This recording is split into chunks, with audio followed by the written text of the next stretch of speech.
Eric wants to know, I want to go one by with a Shimano group set, but I'm on a budget. Where are the best places to save and spend some extra money? Great question, Eric. Thanks to the trickle-down effect, most of the technology found in Shimano's initial XTR 1x11 release has found its way down to the SLX 1x11 group set. And even if you find XTR parts at an extreme discount, it's still going to be a hit to your budget. In order to get the most bang for your buck, you'll need to mix and match different components from Shimano's lower level groups. Let's start with the rear derailleur. Although rear derailleurs are critical to your bike's function, they are very overrated and are only as good as the shifter that they're attached to. Because the indexes are so small in a rear shifter, a little bit of imprecision in the shifter itself makes a large difference at the rear derailleur. For this reason, pairing an SLX or XT rear derailleur to an XT or XTR shifter will deliver clean and crisp shifting. As you may have noticed, most bikes come spec'd from the factory with nicer rear derailleurs and lower end shifters. This is because the rear derailleur is much more visible and thus more enticing to the consumer making the purchase. I'd recommend mating an XTR rear shifter to an XT rear derailleur for the budget build. The XTR rear shifter operates smoother and is more precise than the XT, and in typical XTR fashion will continue to work flawlessly for years. The XT rear derailleur has tighter pivot tolerances than SLX, which means they shift better and last longer. XT rear derailleurs also come with bearing-equipped pulleys that improve shifting precision, efficiency, and lifespan.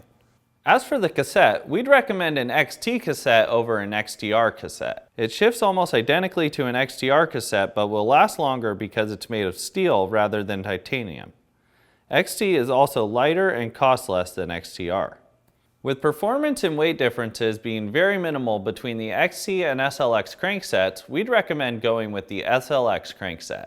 When it comes to bottom brackets, the XTR unit has lower friction seals and nicer bearings, and because the price difference is minimal, we'd recommend XTR for your bottom bracket. For the chain, go all in with XTR. The finish is better and it contains more stainless steel parts to resist rust, meaning you get a longer lasting, better performing ride. With brakes, the difference between groups is weight and features. XT has all the same adjustment features as XTR, including tool-free reach adjust and free stroke adjustment. The SLX brakes are the same brake as XT, but don't have the free stroke adjustment. Because I don't feel the free stroke adjustment is necessary, my budget pick for brakes is SLX.